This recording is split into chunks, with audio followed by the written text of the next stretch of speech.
Hello everyone, good morning. कैसे हैं आप? सबका दी ऑनलाइन क्लासेस पे बहुत बहुत स्वागत है। हम लोग सीटेट का जो है मैराथन क्लास लेकर आए हैं। इसमें क्या होगा कि पूरी सीटेट की ईवीएस की जो ईवीएस है आपका सीटेट का प्राइमरी का, वो पूरा कवर करेंगे हम इस मैराथन क्लास में। जो आपका सिलेबस है उसको बस हम रिवाइज करेंगे और जो क्वेश्चन है उसको हम डिस्कस करेंगे, और इस तरीके से हम पूरी ईवीएस को 2 से 3 लेक्चर में, 2 से 3 वीडियोस में हम कवर करेंगे। तो आप हमारे साथ बने रहिएगा क्योंकि ये बहुत इंपॉर्टेंट क्लास है और इसको मिस मत करिएगा, क्योंकि मैक्सिमम आप उम्मीद रख सकते हैं कि इस सेशन से कुछ ना कुछ कम से कम जो है, मैं उम्मीद करता हूं कि 20 से 25 राउंड ऑफ जो है क्वेश्चन डायरेक्ट इस सेशन से आपको देखने को मिल सकता है। वीडियो थोड़ी लंबी हो सकती है बट घबराइएगा नहीं। उम्मीद यही करते हैं कि आपका कोऑपरेशन हमारे साथ रहेगा तो बिल्कुल डेफिनेटली हम जो है अपनी 100% देने की कोशिश करेंगे। सबसे पहले जानते हैं कि जो सिलेबस है आपका, थीम की मैं बात करूँ तो जो थीम है आप जानते होंगे कि परिवार है, भोजन है, शेल्टर है, ठीक, वे चीज़ें हम जो बनाते हैं, यात्रा वगैरह जो भी है, ये थीम्स के अकॉर्डिंग हम सबसे पहले पढ़ लेते हैं। जो उसके बाद से हम धीरे धीरे आपको ले चलेंगे जो पेडागॉजी के सेक्शन में। तो कुल मिला के 2 से 3 मैक्सिमम होगा, 2 से 3 मैक्सिमम लेक्चर में आपका कंप्लीट करेंगे। ईवीएस पेडागॉजी को साथ में लेके चलेंगे। 2020 के लिए काफ़ी इम्पॉर्टेंट है ये सारे क्वेश्चंस जो हम इस सेशन में कराएंगे आपको। बीच बीच में क्वेश्चन आंसर भी चलता रहेगा। पोर्शन जब कंप्लीट होगा जो हम पढ़ा चुके रहेंगे तो उसके कुछ क्वेश्चंस आपसे डिस्कस करेंगे। तो दोस्तों, मेहनत की जो है आप भी करिए, ताकि जो है मेहनत हमारे साथ आप दुगना मेहनत करिए, ताकि जो है इस साल आप सिलेक्शन ले सकें। और काफ़ी सारी वैकेंसीज आ रही हैं, जैसा कि आप देख रहे हैं। यूपी में भी ऑलरेडी ऐसा चल रहा है कि प्राइमरी की वैकेंसी आ सकती है। रीट का ऑलरेडी आ चुका है। उसके बाद से और भी अदर हो सकता है कि सीटेट के थ्रू, जैसे केवीएस वगैरह का कहीं भी आ सकता है। तो आपके लिए सीटेट कंपलसरी है। कह लीजिए कि किसी भी स्टेट में अगर एज अ टीचर अप्लाई करना चाहते हैं तो भले उस स्टेट का टेट आप क्वालिफाई होना हो, बट सीटेट आपके लिए काफ़ी कंपलसरी है, क्योंकि हर जगह लगभग सीटेट मांगता है। तो ये सीटेट आपका होना चाहिए हर हाल में। इसको आपको क्वालिफाई करना ही है, ये मान के चलिए। और अगर आप किसी सक्सेस, किसी चीज़ को पाना चाहते हैं तो उसके लिए कुर्बानी देनी होती है। तो कुर्बानी यही है आपका कि आप जो है रातों की नींद उड़ाइए। जो आप सोया करते थे, ये जाड़े का मौसम देखकर जो है, जाड़े का मौसम सोने वाला होता है, उसको भूल जाइए। 31 जनवरी याद रखिए, 31 जनवरी को एग्ज़ाम है आपका, और उस पर फोकस करिए कि हाँ बस उसको क्वालिफाई करना है। बहुत ज़्यादा बातें ना करते हुए सीधे मुद्दे पे आते हैं। तो दोस्तों, सबसे पहले हम आते हैं जो थीम का सबसे हमारा पहला थीम है ईवीएस का, वो है परिवार एवं मित्र। इसके बारे में हम जानते हैं। इसका ऑलरेडी आपको लेक्चर जो है, मैं डिटेल लेक्चर जो है आपको ऑलरेडी आप जा सकते हैं, देख सकते हैं, प्लेलिस्ट में पढ़ा हुआ है। बस शॉर्ट में हम इसको समझेंगे। एक क्वेश्चन आता है तो बहुत ज़्यादा इसमें नहीं डिटेल में जाना है। क्वेश्चन परिवार क्या होता है, बेसिकली आते हैं परिवार क्या होता है। तो परिवार वह इकाई होता है जिसमें रक्त संबंध पाए जाते हैं। परिवार का अगर कोई सदस्य है, फैमिली का मेंबर हम कहते हैं, अगर ये हमारा है तो उसमें कहीं ना कहीं हमारा ब्लड रिलेशन मिलता है, उसी को हम परिवार का सदस्य कहते हैं। तो दोस्तों, ये थ्योरेटिकल चीज़ है। प्रैक्टिकल चीज़ पे गोद लेकर भी वो परिवार का सदस्य बन सकता है, लेकिन अगर थ्योरी रूप से देखा जाए तो वो हमारा क्या होता है, रक्त संबंध अगर पाया जाएगा तो हमारा परिवार का हिस्सा होता है। अकबर निमकाफ थे यूएसए के, वो एक विचारक थे कह लीजिए। तो उन्होंने एक डेफिनेशन दिया परिवार का। अकबर निमकाफ ने कहा कि परिवार वह सामाजिक संस्थान है जो यौन संबंधों से परिभाषित होता है, जिसमें बालक का पालन पोषण होता है। ठीक है, बालक का पालन पोषण होता है तो परिवार में ही होता है। और इसको इन्होंने कहा कि सामाजिक संस्थान, एक सोशल इंस्टीट्यूशन है। तो ये सामाजिक जो संस्थान है वो क्या चीज़ें बताना चाह रहे हैं कि बच्चे का जो सोशलाइजेशन स्टार्ट होता है, बच्चे का जो समाजीकरण का जो पहला पार्ट जहाँ से पढ़ता है, जहाँ से वो सीखता है, वो है उसका परिवार। इसीलिए परिवार को कहा जाता है कि क्या है कि यह बालक का प्राथमिक विद्यालय है। पहला जो स्कूल होता है बालक का, वो उसका फैमिली होता है। तो ये अकबर ने कहा, और यहाँ से सीटेट ने क्वेश्चन भी पूछा है कि निम्नलिखित में से कौन सा सामाजिक संस्थान है, तो आप सिंपली आंसर दे देंगे कि फैमिली होता है। ठीक है, और उसके बाद से ये तो हो गई डेफिनेशन कि परिवार जो है सामाजिक संस्थान होती है। दूसरी चीज़ पूछा जाता है कि परिवार से जनरली जो क्वेश्चन आता है वो आता है एकल और संयुक्त परिवार से। तो परिवार को मुख्यतः 2 भागों में हम बांट सकते हैं। एक को हम कहेंगे कि एकल परिवार होता है, परिवार को हम 2 भाग में बांट देंगे। एक को हम कहेंगे एकल और एक को कहेंगे संयुक्त परिवार। मुख्य रूप से हम 2 पार्ट में बांटते हैं, इसके अलावा और भी हो सकते हैं। एकल परिवार होते हैं जिसमें माँ, पिता और उनके अविवाहित बच्चे होते हैं। ठीक है, उनके अविवाहित बच्चे होंगे। ये तो हो गया एकल परिवार। संयुक्त परिवार में क्या होंगे, ये तो होंगे ही, ठीक है, प्लस और भी लोग इसमें इंक्लूड हो जाएंगे, जैसे एक दो पीढ़ियों के, जैसे चाचा चाची, ठीक है, चाचा चाची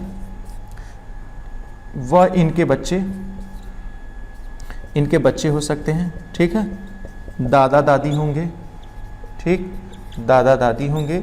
ये सब लोग जब इंक्लूड हो जाएंगे तो हम उसको कहेंगे यह संयुक्त परिवार है। एकल परिवार, ठीक है, न्यूक्लियर फैमिली इंग्लिश में कहते हैं इसको, और इसको जो हम कहते हैं जॉइंट फैमिली। तो न्यूक्लियर फैमिली के अगर बात करें तो इससे क्वेश्चन 2016 में पूछा गया है, उस क्वेश्चन को हम डिस्कस कर लेते हैं, ठीक है। क्वेश्चन पूछा गया था, तो दोस्तों आइए इसी से क्वेश्चन था 2016 का, और उस क्वेश्चन को डिस्कस करते हैं। क्वेश्चन पूछा गया था, परिवार एक इकाई होता है जिसमें माँ, पिता और उनके 2 बच्चे होते हैं, यह कथन है।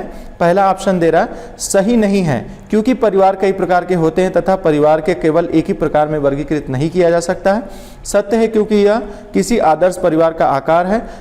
तीसरा कह रहा है सत्य है, क्योंकि सभी भारतीय परिवार इसी प्रकार के होते हैं। और चौथा कह रहा है सही नहीं है, क्योंकि इस कथन में यह स्पष्ट करना चाहिए कि बच्चे जैविक हैं। क्वेश्चन समझते हैं, क्वेश्चन कहना क्या चाह रहा है। स्टेटमेंट है, जो स्टेटमेंट दिया गया कह रहा है परिवार एक इकाई होता है, डेफिनेटली बात अभी हुई थी, जिसमें माँ, पिता और उनके 2 बच्चे होते हैं, ठीक है भाई, परिवार होते हैं जिनमें माँ, पिता और 2 बच्चे होते हैं, कह रहा है। उसके बाद से ये स्टेटमेंट देने के बाद क्वेश्चन कह रहा है कि बताइए यह कथन क्या है, सही है कि नहीं है। पहला ऑप्शन देखते हैं, कह रहा है सही नहीं है, क्योंकि परिवार कई प्रकार के होते तथा, तो यहाँ पर कह रहा है परिवार एक इकाई, एक यूनिट होता है। तो क्या ये शर्त मैंने कहा कि परिवार वही हो सकता है जिसमें माँ, पिता और उनके 2 बच्चे हों? नहीं, यानी कि परिवार में माँ बाप के अलावा चाचा चाची हो सकते हैं, दादा दादी हो सकते हैं, बहुत से लोग हो सकते हैं। जब संयुक्त परिवार की हम बात करेंगे तो उसमें सभी लोग आ जाएंगे परिवार के हिस्से में। यानी यह तो तय हो गया कि ये स्टेटमेंट गलत है, यानी कि सत्य नहीं है, यानी जो सत्य है स्टेटमेंट है वो गलत है। और फर्स्ट ऑप्शन देखा जाए उसमें कहा जा रहा है कि क्योंकि परिवार कई प्रकार के होते तथा परिवार का केवल एक ही प्रकार में वर्गीकृत नहीं किया जा सकता है। बिल्कुल सही बात है, एक में तो हमने किया नहीं था, हमने तो 2 भाग में बता दिया था कि एकल भी है, संयुक्त है। इसके अलावा भी बहुत सारे परिवार के प्रकार होते हैं, जैसे परिवार के अन्य प्रकार में जो है मात्र सत्तात्मक परिवार हो सकता है, ठीक है, जहां माँ का सत्ता हो सकती है, ठीक है। उसके अलावा हम कह सकते हैं मात्र स्थानिक परिवार कह सकते हैं, यानी ऐसा परिवार जहां पर जो शादी के बाद, जब घर जमाई का नाम सुने होंगे, घर जमाई जब बनेगा तो मात्र स्थानिक परिवार हो जाएंगे। उसके बाद से अगर आजकल का जोड़ दें, नया जोड़ दें, तो आप कह सकते हैं कि लिव इन रिलेशनशिप, यह भी माना गया है कि यह भी एक फैमिली है, यह भी एक परिवार की तरह ही हिस्सा है। लिव इन रिलेशनशिप कह सकते हैं। समलैंगिक परिवार आप कह सकते हैं कि भैया अब जो है ये भी मान्यता मिल गया कि समलैंगिक जो है ये भी एक परिवार की तरह समान लिंग वाले व्यक्ति एक दूसरे के साथ रह सकते हैं, यह भी परिवार का एक क्या है, टाइप है। तो ये तो है परिवार जिसमें एकल और संयुक्त परिवार। अगर ये इसको डिटेल जानना है तो आप जाकर इसकी वीडियो जो है हमारी प्लेलिस्ट में उसको देख सकते हैं कि परिवार और मित्र के बारे में अच्छे से डिटेल से मैंने बताया। उसके बाद से हम आएंगे कुछ क्वेश्चन पे, डायरेक्ट क्वेश्चन पे आते हैं। सेकंड क्वेश्चन आते हैं, पूछा गया है क्वेश्चन परिवार कितने प्रकार के होते हैं, तो डेफिनेटली आप आंसर दे सकते हैं कि परिवार जो है 2 प्रकार के होते हैं, मुख्य रूप से मेनली 2 टाइप के होते हैं, एकल और अन्य में आपके मात्र स्थानिक, मात्र सत्तात्मक, समलैंगिक, लिव इन रिलेशनशिप, वैवाहिक परिवार, ये सब के सब परिवार के अन्य प्रकार में आ जाएंगे। नेक्स्ट क्वेश्चन कह रहा है एकल परिवार के अधिक प्रचलित होने का कारण क्या है। पूछा गया है क्वेश्चन कि अगर एकल परिवार आजकल बहुत ज़्यादा प्रचलन में है तो क्यों है। क्वेश्चन पूछा गया है एकल परिवार के प्रचलन में होने का कारण। तो देखिए दोस्तों, एकल परिवार क्यों बनता है, सबसे बड़ी चीज़ तो यही होती है कि इकोनॉमिकल जो कंडीशन होती है, जब कहीं ना कहीं वो जो है फैमिली के अंदर डिस्टर्बेंस क्रिएट करती है, यानी कलह जनरेट कर देती है कभी कभी। तो वो क्या होता है, कलह एक बहुत बड़ा रीज़न हो जाता है कि वो परिवार से क्या होते हैं, लोग अलग हो जाते हैं। तो कलह हो सकता है, महंगाई हो सकता है जिस वजह से लोग जो है अलग हो जाएं, ठीक है, और भी बहुत सारे रीज़न हो सकते हैं कि आदमी माइग्रेट करके जाता है दूसरी जगह, शहरीकरण कह सकते हैं, यानी कि माइग्रेशन होता है जब, तो वो भी न्यूक्लियर फैमिली हो जाते हैं। इसमें ऑप्शन कह रहा है क्या क्या, कह रहा है कि जनसंख्या हो सकती है, डेफिनेटली एकल परिवार के प्रचलित होने का जनसंख्या, पॉपुलेशन जब एक घर में रहेंगे जनसंख्या बढ़ती जाएगी तो जाहिर सी चीज़ है हम जनसंख्या को जो है अगर रहने लायक जगह नहीं तो हम वहाँ से चले जाएंगे, दूसरी जगह जाके रहेंगे। तो जब अलग होंगे तो एक फैमिली अपनी जो वाइफ है या बच्चे हैं उनको लेकर हम अलग हो जाएंगे। बहुत करेंगे, अगर माँ बाप के साथ चले गए तो जो हमने पीछे छोड़ा है वो न्यूक्लियर फैमिली हो जाएंगे।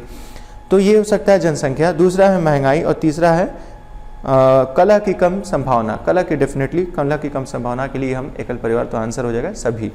नेक्स्ट क्वेश्चन पूछा गया दोस्तों, कह रहा है परिवार की परिकल्पना के पीछे आधारभूत तत्व क्या है। पूछा गया क्वेश्चन कि अगर एक परिवार हम बनाते हैं, जैसे जानवर आप देख सकते हैं कि वो क्या होते हैं, फैमिली बनाते भी हैं तो पर्टिकुलर किसी टाइम के लिए, कि उस टाइम तक वो फैमिली के साथ रहेंगे, उसके बाद वो चले जाते हैं। जैसे हाथी का एग्जांपल ले लें, हाथी में क्या होता है कि नर जो होते हैं वो 12-14 साल तक माँ के साथ या कह लीजिए झुंड के साथ रहते हैं, 12-14 साल के बाद वो अलग हो जाते हैं, केवल हथिनियाँ ही रहती हैं झुंड में, ठीक है। तो पूछा गया है कि हम लोग, तो ऐसा नहीं ना होता है कि माँ बाप बूढ़े हो गए तो छोड़ के चले जाएं, या बच्चे बड़े हो गए तो माँ बाप ही छोड़ के चले जाएं, ये हमारा नेचुरली कल्चर नहीं है। तो सवाल पूछा गया है कि हम क्यों ऐसा करते हैं, that's mean what is the reason behind that we are a social person. हमारे पीछे क्या आधार, व्हाट इज द बेसिस, क्या है जिस बेस पे हम लोग कहे जाएंगे कि यार हम परिवार बनाते हैं, हम फैमिली बनाते हैं, आधारभूत क्या फंडामेंटल चीज़ क्या है। तो यार सबसे एक चीज़ है, इंसान जो है सोशल है, सामाजिक है, वो सोचता है दूसरों के बारे में। जानवरों की तरह नहीं है कि यार तकलीफ में छोड़ के चले गए, या फिर ना भी हो तो चलो भाई छोड़ो जाने दो, अब हमारा दूसरा रास्ता है, ठिकाना अपना अपना ढूंढ लेना है। ऐसा जानवर ही कर सकते हैं, इंसान नहीं। तो हम लोग क्या हैं, सामाजिक प्राणी हैं। इसलिए आंसर ऑप्शन देखते हैं क्या कह दे रहा है। कह रहा है ऑप्शन में मानव का सामाजिक प्राणी होना, मानव का अकेला होना, कार्य करने में परेशानी होना, उत्तरदायित्व के निर्वाह की भावना होना। ठीक है भाई, तो हम क्या हैं, सामाजिक प्राणी हैं, इसलिए हम क्या करते हैं, परिवार बनाते हैं। नेक्स्ट कह रहा है परिवार से क्या आशय है, क्वेश्चन पूछा गया, ये आया हुआ क्वेश्चन है। परिवार एक संस्थान है, कह सकते हैं बिल्कुल सामाजिक संस्थान है।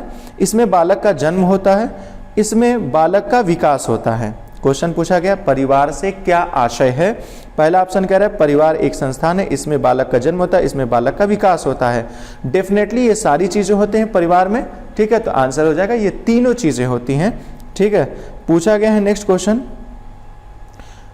सहकारिता की प्रथम पाठशाला किसे माना गया है, या कह लीजिए कि जिसको हम कहते हैं कि एक तरीके से सहकारिता का मतलब यूँ समझ लीजिए कि भावना ऐसी भावना होती है जिसमें कोऑपरेशन, सहकारिता का मतलब हो गया कोऑपरेटिव। तो कोऑपरेटिव का पूछा गया है कि भावना यानी कि कैसे इंसान कोऑपरेटिव होता है, एक दूसरे की कैसे मदद करता है, यह मदद करना इंसान कहाँ से सीखता है। तो सबसे पहले डेफिनेटली बालक हो या कोई बालक हो तो वो अपने परिवार से ही सीखता है कि हमें क्या करना चाहिए, दूसरों की मदद करनी चाहिए। बाद में वो विद्यालय जाएगा, पाठ पढ़ेगा और पढ़ने के बाद वो जानेगा, लेकिन उससे पहले किसी की हेल्प करना है, किसी को दुख में देख के खुद दुखी हो जाना है। बच्चे जब किसी को रोते देखते हैं तो देखे होंगे कि रोने लगते हैं, माँ बाप या कोई भी हो सकता है रोने लगते हैं, क्योंकि उनमें एक भावना जन्म लेती है, वो परिवार के इनिशियल स्टेज से ही, ठीक है। तो आंसर हो जाएगा इसका कि परिवार से। बच्चे का सामाजिकरण का पहला पाठ कहाँ से प्राप्त होता है, तो ऑब्वियसली ये भी परिवार ऑलरेडी बता चुके हैं। कह रहा है प्राथमिक सामाजिकरण है, इनिशियल स्टेज पे सोशलाइजेशन है।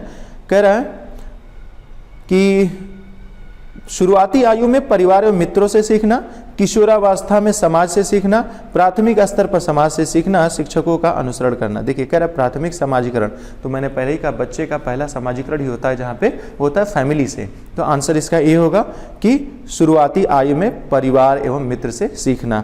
नेक्स्ट क्वेश्चन कह रहा है जिस परिवार में सामाजिक, आर्थिक तथा धार्मिक दायित्वों के क्षेत्र में पुरुषों की अपेक्षा स्त्रियों की प्रधानता होती है, तो उस परिवार को हम क्या करते हैं। देखिए जब फैमिली का जो सरदार होता है वो अगर बाप है, मेल है, तो हम कहते हैं पितृ प्रधान या पितृ सत्तात्मक कह सकते हैं।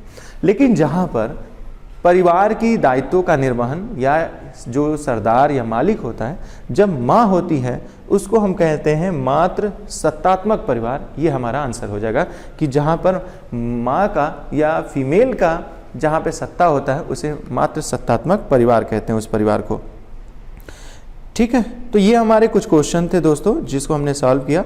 कि परिवार से, और इससे रिलेटेड और भी क्वेश्चन आ सकते हैं। अगर आता है तो उसको हम जो आप अपने क्वेश्चंस लिख के या क्वेश्चंस भेज सकते हैं, उसका हम डेफिनेटली आंसर देंगे। तो परिवार से रिलेटेड यही सब अमूमन क्वेश्चन हो सकते हैं, या फिर कुछ और क्वेश्चन पूछा जा सकता है कि अगर मान लीजिए बालक है कोई, अगर हम चाहते हैं कि उनको परिवार के बारे में ज़्यादा से ज़्यादा समझाएँ, ठीक है, जैसे उनके घर पे क्या कंडीशन है, कैसे लोग रहते हैं, वो बता सकता है बच्चा कि हाँ, क्योंकि वो डेली सुनता होगा पापा मम्मी भाई बहन, तो उसको आइडिया रहता है। हमने पूछा बच्चों से, यार तुम बताओ तुम्हारे यहाँ कौन कौन रहता है, वो कहेगा पापा मम्मी भैया रहते हैं। मैं किसी और से पूछूं तो कहेगा दादा भी रहते हैं, चाचा भी रहते हैं हमारे साथ। तो हम इससे उसको एक कंसेप्ट दे सकते हैं कि देखो तुम्हारे साथ जो रहते हैं माँ बाप ही बच्चे तुम लोग रहते हो। तो हम कहेंगे कि छोटा फैमिली है, तो हम कहेंगे एकल परिवार है ये। हम कहेंगे कि तुम्हारे साथ ज़्यादा लोग रहते हैं, सब मिलजुल के रहते हैं, संयुक्त रूप से रहते हैं, जॉइंट रहते हैं, तो हम कहेंगे कि तुम्हारा जो फैमिली है वो जॉइंट फैमिली है। इस तरीके से 2019 के सीटेट में क्वेश्चन आया हुआ है, ये आप आंसर दे सकते हैं। नेक्स्ट है, आते हैं मित्र में कुछ नहीं है।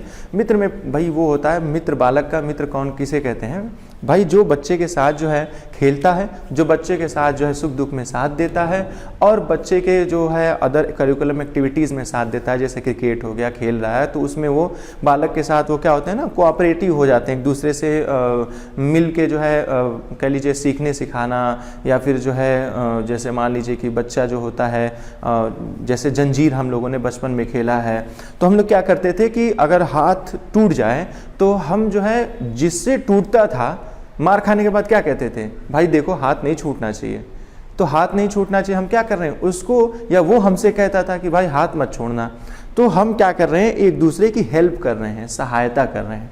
तो ये अच्छे में भी हो सकता है, बुरे में भी हो सकता है, दोनों चीज़ें में हो सकती है। तो बालक के साथ खेलने वाला, उसके दुख सुख में साथ देने वाला जो है मित्र कहलाता है बालक का। अब जो है अरस्तु ने इसको 3 भाग में बांट दिया था।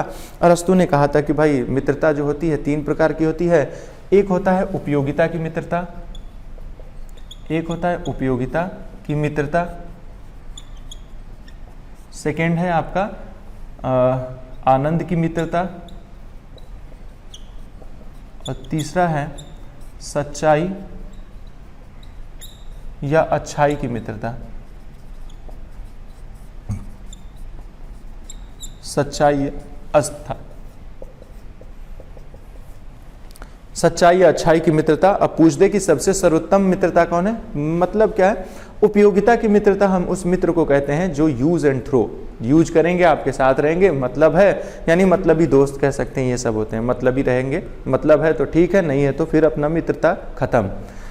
आनंद की मित्रता, आप देखते हैं ट्रेन में जाने के वक्त कभी कभी हमारे साथ कुछ ऐसे लोग मिल जाते हैं जैसे हम बातचीत काफ़ी करने लगते हैं, हो सकता है पत्ते वगैरह या लूडो वगैरह खेलने लगते हैं, तो मतलब एंजॉय करने के टाइम वो क्या होते हैं हमारे साथ मित्र बन जाते हैं हमारा, तो उनको हम कहते हैं आनंद की मित्रता। नहीं, वो मित्र जब आनंद यानी कि जब एंजॉय करना हो, खेलना कूदना कुछ भी हो सकता है, अगर उस टाइम के लिए ही केवल दोस्त बनता है तो हम उसको आनंद की मित्रता कहते हैं। सच्चाई और अच्छाई की मित्रता वो होते हैं जिसमें जो हमारे दुख सुख सब में साथ देते हैं, ठीक है। और सबसे बेस्ट जो फ्रेंडशिप होता है वही होता है, आप आपको याद होगा भालू वाला, कि भालू 2 दोस्त होते हैं, एक दोस्त ऊपर चढ़ गया, दूसरा दोस्त नहीं चढ़ पाया, तो उससे पूछा गया कि भाई ये बताओ, जो है जो भालू आया वो लेट गया नीचे, फिर उससे पूछा कि तुमको खाया नहीं, उसने कुछ नुकसान नहीं पहुंचाया, क्या बोला भालू ने, तो कहा यार कि तुम ऐसे दोस्त मत बनाओ जो तुम्हारे क्रिटिकल टाइम में, ऐसे मोमेंट पे जहाँ तुम्हें सबसे ज़्यादा ज़रूरत है उस मोमेंट पे छोड़ के चले जाएं, ठीक है। तो वो दोस्त वो होने चाहिए कि उस मोमेंट पे भी आपका साथ देना चाहिए, कि आओ यार हाथ दे रहे हैं, तुम ऊपर चले आओ, खींच ले उसको, या चढ़ा नहीं चढ़ पा रहा है तो उसको चढ़ाने में हम मदद करें, ठीक है। यानी कि पहले क्या करें, हम उपयोगिता की मित्रता अपनाएं, कि मतलब है तो साथ है, नहीं हुआ तो फिर पेड़ पे हम चढ़ गए, तुम जानो और भालू जाने।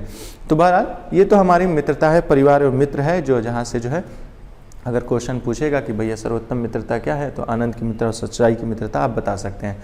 तो ये हमारा पहला पोर्शन था फैमिली एंड फ्रेंड्स, जहाँ पर हमने पहला थीम जाना। दोस्तों अगला जो है हम टॉपिक जो शुरू करेंगे वो हमारा होगा भोजन आवास वगैरह से पहले हम यात्रा थोड़ा सा देख लेते हैं, क्योंकि यात्रा और इन सब टाइप से इससे क्वेश्चन जो है डेफिनेटली कहीं ना कहीं से आता है। तो जो हमारा दूसरा थीम है जो हम पढ़ेंगे वो हमारा होगा यात्रा। तो दोस्तों दूसरा हमारा टॉपिक जो होगा जो हम पढ़ेंगे वो है यात्रा। यात्रा यानी ट्रेवल, ट्रेवल हम पढ़ेंगे यात्रा, और इससे क्वेश्चन आता कैसे है। सीटेट की अगर बात करें तो अमूमन यात्रा से अगर क्वेश्चन देखा जाए तो रीजनिंग टाइप के क्वेश्चन आते हैं। बहुत आपको इस तरीके से नहीं पूछेगा कि हाँ नेशनल हाईवे या पहली चलने वाली ट्रेन या ये, वो क्या करता है कि ट्रेन का टाइम देकर, दूसरे जगह पहुंचने का टाइम देकर, उसके बीच का डिस्टेंस देकर क्वेश्चन पूछ लेता है। कभी टेबल फॉर्म में देगा, कभी किसी राज्य के बारे में उससे समीपवर्ती राज्य का क्वेश्चन भी आ गया, या इस राज्य से उस राज्य तक जा रहे हैं, या दिशा उसमें इंक्लूड कर देता है कि इससे यहाँ जो है जैसे बिहार के सापेक्ष गोवा और ये सब किस दिशा में है वगैरह वगैरह, ये सारे क्वेश्चन आते हैं। ठीक है, तो दोस्तों इस यात्रा को जानने से पहले, पढ़ने से पहले कुछ टॉपिक जो बेसिक हैं उसको मैं क्लियर कर देना चाहता हूँ आपके सामने। जैसे कुछ फार्मूले यूज़ होंगे जो बहुत फंडामेंटल है, जिसे आप जानते भी हैं। जैसे मैं कहूँ, आप पहली चीज़ तो ये जान लीजिएगा कि हाँ भैया चाल जो होता है वो होता है दूरी बटे समय होता है।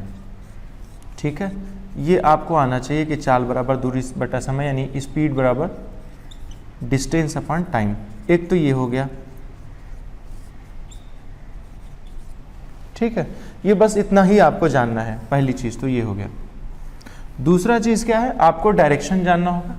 डायरेक्शन क्या होता है आप जानते हैं, इसको ईस्ट कहते हैं, इसको वेस्ट कहते हैं, इसको कहते हैं नॉर्थ, इसको साउथ, इसको हिंदी में पूर्व कहते हैं, इसको हम पश्चिम कहते हैं, और इसको जो है उत्तर कहते हैं, और इसको हम कहते हैं दक्षिण। ठीक है, ये बस जानते हैं। हमको दो चीज़ पता है और इसी से 2 से 3 नंबर हमको ले आना है, बस बात खत्म। यहीं से हुआ कि मैं बस यही जानता हूँ कि पूरब इधर है दाहिने हाथ पे, पश्चिम हमारे बाएं हाथ है, ऊपर जाने पे उत्तर, नीचे जाने पे हमारे दक्षिण पड़ेगा। ठीक है भाई, अगर हम इसके बीच हैं कहीं पे तो हम कहेंगे हम पूर्व और उत्तर के बीच में हैं, तो हम कहेंगे कि पूर्वोत्तर हैं हम, यानी कि पूर्व उत्तर दिशा में है यहाँ पे है। तो अगर इस डायरेक्शन में हम जा रहे हैं तो हम कहेंगे कि भाई हम पश्चिम, और चूंकि उत्तर में है तो हम कहेंगे कि उत्तर पश्चिम है। किसी एक डायरेक्शन से आप ले सकते हैं, दोनों एक ही बात है, पश्चिम उत्तर या उत्तर पश्चिम। ठीक है, अगर इस डायरेक्शन में है तो पश्चिम दक्षिण के बीच में, हम कहेंगे यार हम पश्चिम और दक्षिण के बीच में है। ठीक है, इस डायरेक्शन में जा रहे हैं तो, और इस डायरेक्शन में जाएंगे तो हम कहेंगे कि दक्षिण पूर्व में है। ठीक है, इसको हम कहेंगे नॉर्थ ईस्ट में है, हम इसको कहेंगे नॉर्थ वेस्ट में है। इस डायरेक्शन जा रहे हैं तो वेस्ट साउथ में, और यहाँ पे हम तो साउथ ईस्ट में है। ये क्लियर होना चाहिए, आपको पता होना चाहिए। ठीक है, ये एक चीज़ तो ये हो गया कि हाँ भाई ये हमें जानना है, speed equal to time upon speed equal to distance upon time होता है, और ये हमने डायरेक्शन जाना। ठीक है, बस इससे हम सारा का सारा क्वेश्चन सॉल्व करेंगे। तीसरी जो चीज़ जाननी है दोस्तों, आपको ये जानना है what is the position of Indian state. Bharat के राज्यों की स्थिति क्या है, किस जगह स्थित है, कहाँ पर वो जो है उनकी दिशा या उनके डायरेक्शन कैसे। हम रफली आपको एक इंडिया की मैप जो है स्क्रीन पे आपको शो हो रहा होगा, आप स्क्रीन पे देखें तो इंडिया की मैप विथ स्टेट आपको शो हो रहा होगा, और उस स्टेट को आप एक बार ध्यान से देखिए। आप उसको ध्यान से देखिए, फिर मैं अभी बोर्ड पे उसको फिलअप करता हूँ। हम अपना रफली एक आइडिया बना लेते हैं कि हाँ यार इस डायरेक्शन में ये है, ये है, ये सारी चीज़ है। ठीक है, तो मेरे ख्याल से ऑब्जर्व कर चुके हैं। आइए हम मैप बनाते हैं और इससे जो है हम क्वेश्चन सॉल्व करेंगे। ठीक है, यही 3 पॉइंट हमें जानना है। पहली चीज़ इंडिया का मैप, दूसरी चीज़ हमें जानना है उसके डायरेक्शन जो हमने अभी बताया 4, और तीसरी चीज़ ये हमें फार्मूला पता है, इससे हम सारा का सारा क्वेश्चन लगाएंगे। ठीक है, सीटेट के सारे क्वेश्चन आए हुए मैं यही सॉल्व करूंगा, और देखते हैं कि क्या इसके अलावा भी कोई मेथड यूज़ होता है कि नहीं। ठीक है, चलिए तो दोस्तों आइए, आपने मैप का ऑब्जर्वेशन कर लिया है। हम क्या करेंगे, आइडिया लगा के लगभग एक, ठीक है, लगभग में आइडिया लगाएंगे कि हाँ स्टेट कहाँ पे है। आप जानते होंगे कि भारत में वर्तमान में कितने राज्य हैं, तो 28 राज्य हैं। पहले 29 थे, जम्मू कश्मीर को 2 भाग में बांटा गया, लद्दाख और जम्मू कश्मीर में, उसको यूटी बनाया गया। तो अब 28 राज्य और 9 केंद्र शासित प्रदेश थे। फिर अब दमन दीव और दादर नगर हवेली, इन दोनों को मिला के एक कर दिया जाएगा, तो हो जाएंगे 8 राज्य, 8 यूटी और 28 राज्य। 28 राज्य हैं और 8 जो हमारे हो जाएंगे केंद्र शासित प्रदेश। तो आइए सबसे पहले हम इंडिया की मैप रफली एक आइडिया लेते हैं। ठीक है, थोड़ा सा एडजस्ट कर लीजिएगा, कुछ 19-20 हो तो। ठीक है,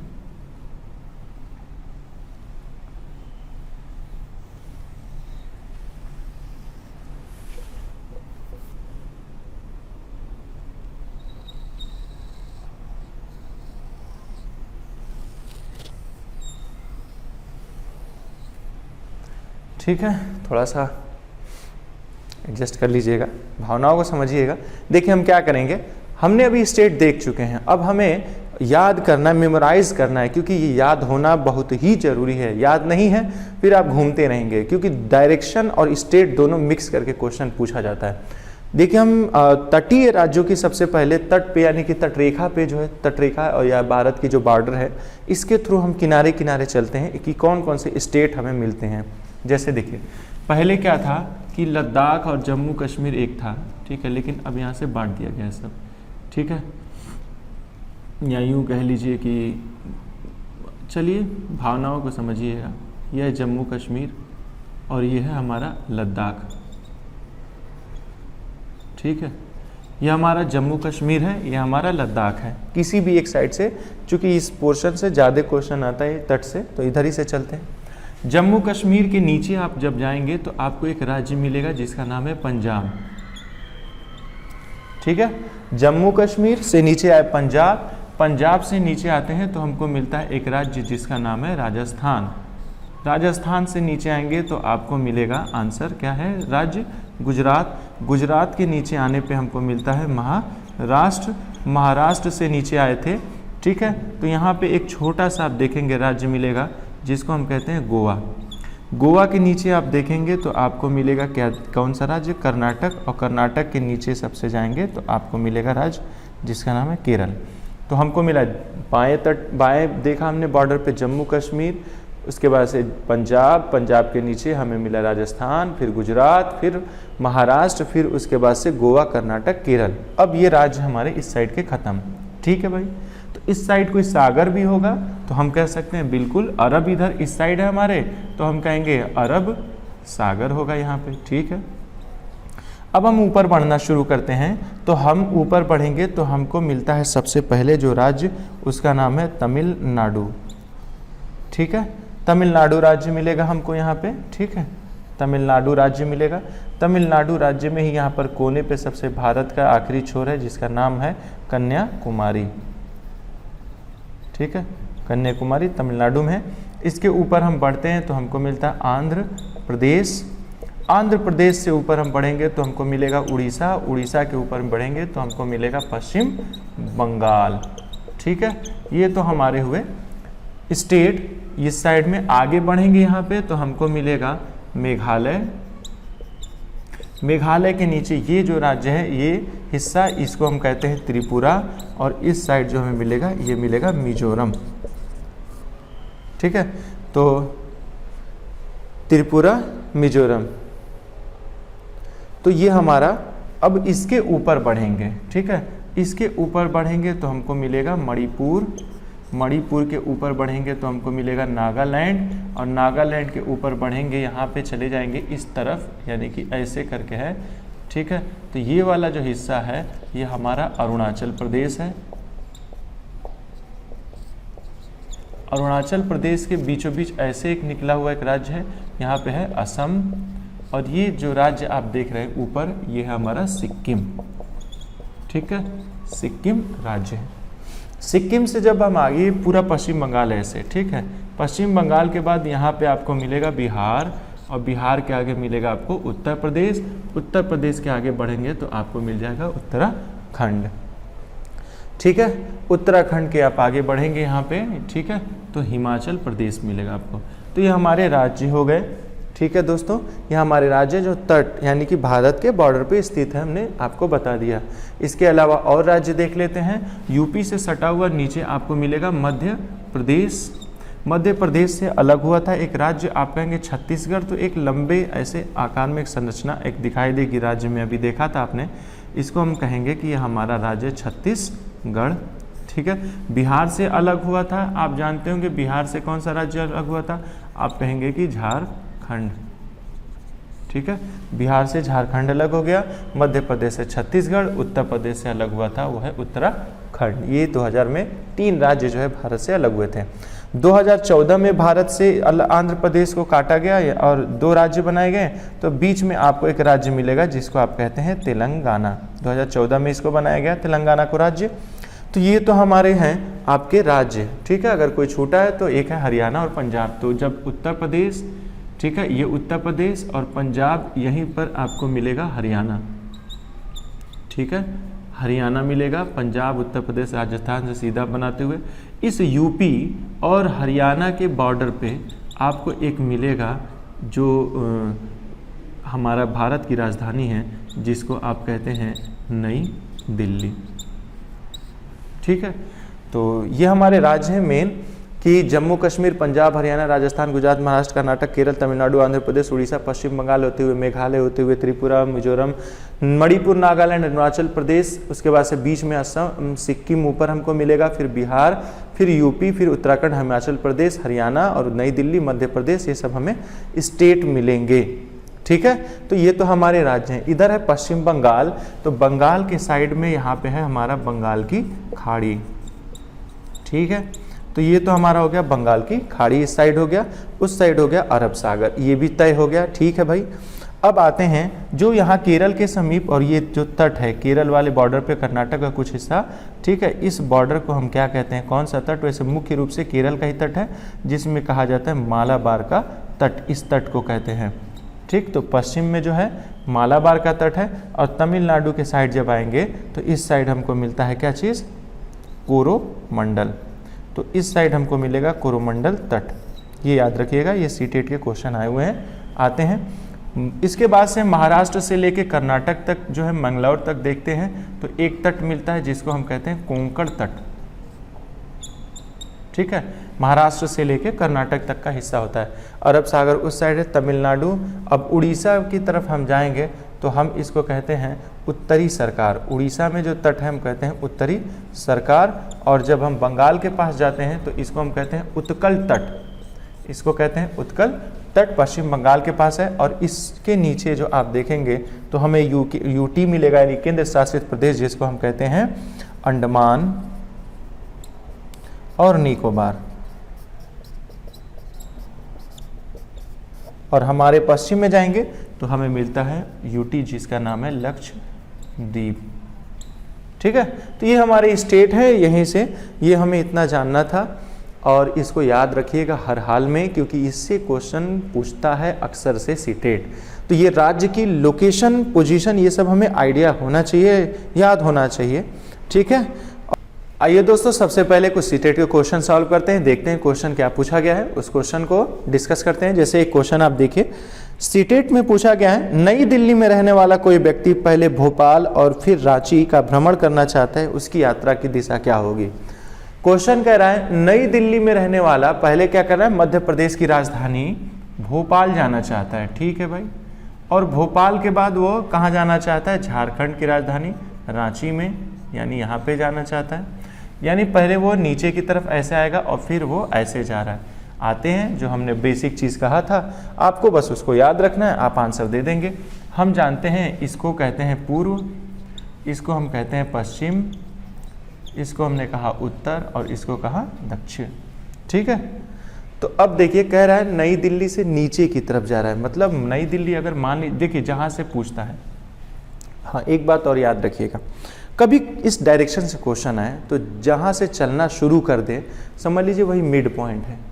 अगर डायरेक्शन पूछता है किसी चीज़ का, किसी के सापेक्ष, तो जिसके सापेक्ष पूछेगा वहाँ खड़े होकर जहाँ कहेगा कि इसकी दिशा बताइए, उधर अपने आप को या उधर देखना स्टार्ट करिए, या जिधर भी पूछे देखिए आपको आंसर सीधे मिल जाएगा। तो कह रहा है एक आदमी क्या कर रहा है, पहले नीचे जा रहा है, यानी इस जगह से पहले क्या कर रहा है, नीचे जा रहा है, तो इसका मतलब दक्षिण में जा रहा है। फिर कह रहा है वो झारखंड यानी रांची, यानी इस डायरेक्शन में, यानी यहाँ से आने के बाद इधर जा रहा है, इधर जाने का मतलब पूर्व, यानी पहले वो दक्षिण में जाता है फिर वह जो है पूर्व में जाता है, यही आंसर हो जाएगा। ठीक, तो देखिए कैसे क्वेश्चन को मिला दिया गया है। इसमें डायरेक्शन का क्वेश्चन और आपके यात्रा, या कह इसी को यात्रा कह लीजिए, यही से कोई क्वेश्चन पूछेगा आपसे, डायरेक्शन कहीं ना कहीं इन्वॉल्व कर लेगा। ठीक है, नेक्स्ट क्वेश्चन आते हैं दोस्तों, जो सीटेट में पूछा गया है। सीटेट का एक क्वेश्चन और देख लेते हैं, क्या कह रहा है क्वेश्चन। ठीक है, तो क्वेश्चन पूछा गया है, गांधीधाम गुजरात का रहने वाला कोई व्यक्ति पहले भोपाल और फिर हैदराबाद जाना चाहता है, उसके सफ़र की दिशा क्या होगी? कह रहा है कि गुजरात है। ठीक है भाई, गुजरात का गांधीधाम है, रहने वाला व्यक्ति पहले भोपाल जाता है, मतलब ये कि एक आदमी को यहाँ पर है गांधीधाम है। ठीक है, और कह रहा है कि जाने वाले व्यक्ति फिर हैदराबाद। ठीक है भाई, यानी कि पहले वो जो गांधी धाम है जहाँ भी हो, मान लीजिए यहाँ पे गांधी धाम है सपोज करिए गुजरात का, वो पहले इधर जाएगा। ठीक है, मतलब पहले वो किस दिशा में जाएगा भाई, तो पूर्व में जाएगा। फिर वह कहाँ जाना चाहता है, नीचे की दिशा में जाना चाहता है। कह रहा है कि फिर वह क्या करता है, हैदराबाद जाना चाहता है, आंध्र प्रदेश की राजधानी, यानी कि पहले यहाँ पे जाएगा। तो इसकी दिशा क्या होगी, यानी कि पहले वो इस डायरेक्शन में जा रहा है तो पूर्व में होगा, फिर वो नीचे जा रहा है तो दक्षिण में। तो इसका आंसर होगा कि पहले वह पूर्व की दिशा में जाएगा और फिर वह दक्षिण दिशा में, यही उसका आंसर है। ठीक है, लगभग में आपको आइडिया लगाना ही पड़ेगा। अब एग्जैक्ट जो है स्केल लेके वहाँ नहीं मिलेगा आपको कि यहाँ पे स्केल खींच कर बताइए, क्वेश्चन के आंसर के अकॉर्डिंग आपका आंसर होगा। ठीक है, जैसा आंसर होगा वैसा। यहाँ कह रहा है, ऑप्शन पढ़ लेते हैं, दिया है पहले पश्चिम दिशा में जाएगा और फिर दक्षिण में जाएगा। पहले पश्चिम में जाएगा, तो पहले पश्चिम में यहाँ से जाने का मतलब पहले इधर जाएगा, जो कि गलत है। दूसरा ऑप्शन कह रहा है पहले दक्षिण में जाएगा, यानी सिर्फ पहले से नीचे जाएगा। तो नीचे जाएगा तो पहले तो तेलंगाना पहुँच जाएगा, लेकिन पहले उसको कहाँ जाना है, भोपाल जाना है, तो पहले वो इधर आएगा। नेक्स्ट कह रहा है पहले दक्षिण दिशा में जाएगा फिर पूर्व में, यानी पहले वो दक्षिण का मतलब नीचे जाएगा और फिर पूर्व में जाएगा, यानी कि पहले नीचे जाने के बाद फिर ये, तो ये भी गलत है क्योंकि पहली बार में वो इस दिशा में जा रहा है ना कि नीचे जा रहा है, क्योंकि जब भी वो गुजरात से भोपाल या मध्य प्रदेश की तरफ चलेगा तो हमेशा इस दिशा में ही पहले उसको चलना होगा। ठीक, तो आंसर इसका क्या हो जाएगा, पहले पूर्व दिशा में और फिर दक्षिण दिशा में। नेक्स्ट क्वेश्चन आते हैं दोस्तों, पूछा गया है कोंकण रेल सीधे जोड़ती है। तो कोंकण रेलवे देखिए, कोंकण तट मैंने बताया था, तो ये महाराष्ट्र है, महाराष्ट्र की राजधानी है मुंबई, मुंबई को जो है यह कर्नाटक की राजधानी है बेंगलोर, यहाँ जोड़ता है। एक्चुअली कोंकण रेलवे मंगलौर तक चलता है। ठीक है, तो यहाँ बेंगलोर ही दिया है, तो महाराष्ट्र जो है और कर्नाटक को जोड़ता है कोंकण, इसी को कोंकण तट मैंने बताया था। इसी पे जो रेलवे लाइन जाती है, जो पश्चिमी घाट पर यहाँ पे, ठीक है, रेलवे लाइन जाती है, तो वो जाती है आपके मुंबई से लेकर कर्नाटक के बेंगलोर तक। ठीक है, तो इसका आंसर ऑप्शन सुन लेते हैं। कोंकण रेल सीधे जोड़ती है बेंगलोर और मुंबई को, कोची और गोवा को, कोलम और कोझिकोड को, अलका और मैंगलोर को। समझ गए होंगे आंसर। ठीक है, नेक्स्ट आते हैं दोस्तों, नेक्स्ट क्वेश्चन पूछा जा रहा है, सीटेट के ही सारे क्वेश्चन डिस्कस होंगे। ठीक है, तो नेक्स्ट क्वेश्चन पूछा गया, भारत के मानचित्र में दिल्ली की स्थिति के सापेक्ष हिमाचल प्रदेश की राजधानी शिमला और मध्य प्रदेश की राजधानी भोपाल की स्थिति क्या है। ऑप्शन दिया है उत्तर और दक्षिण में, दूसरा ऑप्शन कह रहा है दक्षिण पूर्व और उत्तर पश्चिम में, तीसरा ऑप्शन कह रहा है उत्तर पूर्व और उत्तर पश्चिम में, और चौथा ऑप्शन कह रहा है दक्षिण पश्चिम और दक्षिण पूर्व में। ये हमारे पास, हमें नहीं पता है ऑप्शन क्या है, हम डायरेक्ट आते हैं, वो तो हमने पढ़ दिया आपके लिए कि ताकि आपको ऑप्शन भी पता। हमसे क्वेश्चन क्या कह रहा है, भारत के मानचित्र, यहाँ भारत का मानचित्र है, कह रहा है कि दिल्ली के सापेक्ष, यहाँ पे है आप दिल्ली, ठीक है भाई, यहाँ दिल्ली में है, के सापेक्ष का मतलब होता है कि यहीं से पूछा गया है। कह रहा है क्या चीज, कि हिमाचल प्रदेश की राजधानी क्या है, शिमला। तो मतलब हिमाचल प्रदेश की राजधानी शिमला का मतलब पहले ऊपर, यानी कि यहाँ पे हमारा शिमला है। ठीक है, यहाँ पहुँच गए हम शिमला में। फिर कह रहा है शिमला के बाद जो है मध्य प्रदेश की राजधानी भोपाल, यानी कि यहाँ, तो यानी कि पहले हम ऊपर गए फिर हम नीचे आ गए। ठीक है भाई, ऑप्शन क्या हो जाएगा आपका, पहले वह ऊपर जा रहा है तो जब भी वह ऊपर जाएगा उत्तर जाएगा, फिर वह जब नीचे जाएगा तो दक्षिण जाएगा, यानी आंसर होगा उत्तर और दक्षिण। ये आपका सीटेट के क्वेश्चन है और उसके आंसर हैं। ठीक है, नेक्स्ट क्वेश्चन देख लेते हैं, एक दो और पूछा गया है क्वेश्चन, केरल के निकटवर्ती राज्य कौन सा है। केरल के निकटवर्ती राज्य दोस्तों, केरल के निकटवर्ती राज्य देखिए तमिलनाडु है और कर्नाटक है और बाकी आंध्र प्रदेश है।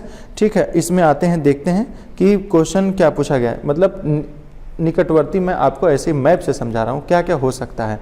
देखिए आप सोच सकते हैं, अब ये तो होगा नहीं कि आप नई दिल्ली मध्य प्रदेश सोचने लगे, कहने का मतलब ये केरल यहाँ पे है तो मैं कह सकता हूँ यार तमिलनाडु कर्नाटक, केरल के ठीक बगल में है तो तमिलनाडु तो 100% होगा। इसके बगल में कर्नाटक भी है क्योंकि कर्नाटक के ठीक नीचे केरल पड़ा है, तो ये दोनों बॉर्डर तो ऑब्वियसली टच करते होंगे इसको।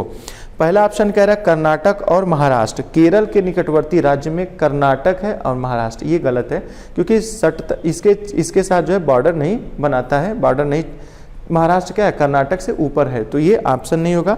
सेकंड कह रहा है आंध्र प्रदेश और कर्नाटक, ये आंध्र प्रदेश कह रहा है और कर्नाटक कह रहा है। चलिए मैं मान लेता हूं कि अभी मुझे नहीं पता है, आंध्र प्रदेश कर्नाटक, कर्नाटक और तमिलनाडु, ये तो डेफिनेटली सही है कि कर्नाटक और तमिलनाडु एकदम अगल बगल ही हैं, यानी कर्नाटक जैसे ही खत्म हो रहा है वहाँ से क्या शुरू हो जा रहा है, केरल। तो इसका मतलब ये कहीं ना कहीं डेफिनेटली सीमा बनाएगा ही। और केरल के ठीक सटा हुआ जो राज्य है वो आपका कौन सा है, तमिलनाडु है। और छत्तीसगढ़ तो हो ही नहीं सकता, ऊपर है। यानी आपको अगर नहीं भी हो तो दो तो आप ऑप्शन से एलिमिनेट कर सकते हैं, है ना। कौन कौन सा ऑप्शन से एलिमिनेट कर देंगे, एक में दिया है महाराष्ट्र जो कि काफ़ी ऊपर है, दूसरे में छत्तीसगढ़ है। आप अगर मैप नहीं याद है तो तुक्का मार के भी 50-50 पे कर सकते हैं, कुछ उम्मीद रख सकते हैं कि सही हो जाएगा। लेकिन एकदम चारों में चारों नहीं आ रहा है तो वहाँ फिर गड़बड़ हो सकता है। तो हमने कहा यार देखो, केरल को मैप में अगर याद होगा तो केरल को मैंने कहा था खत्म, तमिलनाडु शुरू, इसका मतलब एक दूसरे से टच करेंगे। कर्नाटक खत्म, केरल शुरू, इसका मतलब एक दूसरे को टच करेंगे। तो आंसर हो जाएगा कर्नाटक और तमिलनाडु। ठीक है, चलिए दोस्तों नेक्स्ट क्वेश्चन पूछा गया है, हमारे देश के मानचित्र में झारखंड कहाँ स्थित है। हमारे देश के मानचित्र में झारखंड, ऑप्शन आ जाते हैं उत्तर प्रदेश के पश्चिम में, पश्चिम बंगाल के पूर्व में, उड़ीसा के उत्तर में, छत्तीसगढ़ के दक्षिण पूर्व में। ठीक है भाई, पूछा क्या, किसकी बात कर रहा है, झारखंड की बात कर रहा है। ठीक है, ये मैं रफली बनाया हूँ, आप मैप देख सकते हैं, मैप में अब आपको दिखाई दे रहा होगा, आप देख सकते हैं कि कैसे पड़ रहा है। ठीक है, उत्तर प्रदेश के पश्चिम का मतलब यूपी के, पश्चिम का मतलब यूपी का इस साइड, यूपी यहाँ है, पश्चिम इधर हो जाएगा, ये तो इम्पॉसिबल है। पश्चिम बंगाल यहाँ है, पश्चिम बंगाल के कह रहा है पूर्व में, तो यहाँ तो पूर्व में पॉसिबल ही नहीं है। छत्तीसगढ़ के दक्षिण में, छत्तीसगढ़ के क्या कह रहा है, दक्षिण का मतलब नीचे, ये भी नहीं हो सकता है। अगर आपको याद होगा, मुझे नहीं याद है, ऑप्शन मान लीजिए मुझे नहीं याद है, लोकेशन याद है यार कि हाँ पश्चिम बंगाल तट पे था, पूरब में तो यार सागर है, हो ही नहीं सकता है। उत्तर प्रदेश के पश्चिम में यार तो दिल्ली है, राजस्थान है, इधर भी हो नहीं सकता है, वहाँ भी नहीं है। फिर कह रहा है कि यार छत्तीसगढ़ के दक्षिण, छत्तीसगढ़ मुझे याद है कि मध्य प्रदेश से अलग हुआ था। ठीक है, मध्य प्रदेश उड़ीसा के आसपास है, उससे कह रहे हैं दक्षिण में, नीचे, तो ये नीचे कहाँ झारखंड है, बिहार से अलग हुआ था ना, तो ऊपर होगा। इसका मतलब आपका कह सकते हैं कि उड़ीसा के क्या है, पूर्व में, उड़ीसा के उत्तर में स्थित है। ठीक है, उड़ीसा कहाँ है आपका, यहाँ है, और इसका उत्तर क्या हो जाएगा, ऊपर, यही आंसर हो जाएगा। ठीक है, चलिए नेक्स्ट क्वेश्चन पूछा है, तमिलनाडु के निकटवर्ती या समीपवर्ती राज्य कौन सा है। तमिलनाडु के, फिर वही आंसर, तमिलनाडु से आंध्र प्रदेश है, केरल है, बाकी जो है कर्नाटक भी है। ठीक है, ये तीनों राज्य आपको आंसर दे देंगे। ऑप्शन देख लेते हैं। पहला ऑप्शन कह रहा है गोवा, कर्नाटक और केरल। गोवा तो भाई बहुत दूर था, महाराष्ट्र के पास था, पॉसिबल ही नहीं है। बी ऑप्शन कह रहा है केरल, कर्नाटक और आंध्र प्रदेश। बिल्कुल, केरल, कर्नाटक और आंध्र प्रदेश तमिलनाडु के क्या है, समीपवर्ती राज्य हैं।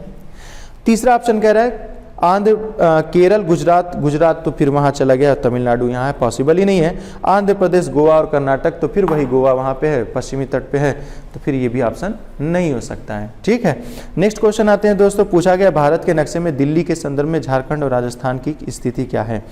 दिल्ली के संदर्भ में राजस्थान और पूछा है झारखंड। ठीक है भाई, अगर ऑप्शन के अकॉर्डिंग आंसर देते हैं, देखा है पहला ऑप्शन कह रहा है पूर्व में फिर पश्चिम में, यानी कि भारत के दिल्ली का ऑप्शन ही कह रहा है पूर्व में झारखंड है और पश्चिम में राजस्थान है, ये कहना चाह रहा है। दूसरा ऑप्शन कह रहा है पूर्व में दक्षिण में, तीसरा ऑप्शन कह रहा है पश्चिम में पूर्व में, और चौथा ऑप्शन कह रहा है पश्चिम में और दक्षिण में। देखते हैं, यानी पूरा पश्चिम हमको बस जानना है। दिल्ली यहाँ था, दिल्ली के इसी साइड तो है राजस्थान, कहीं पे पूछा जा रहा है पहले पूछा गया झारखंड, तो राजस्थान छोड़ देते हैं। झारखंड किधर है, इस साइड है, मतलब पहले हम इधर चलेंगे, तो इधर जाने पे हमें क्या मिलता है, पूर्व दिशा।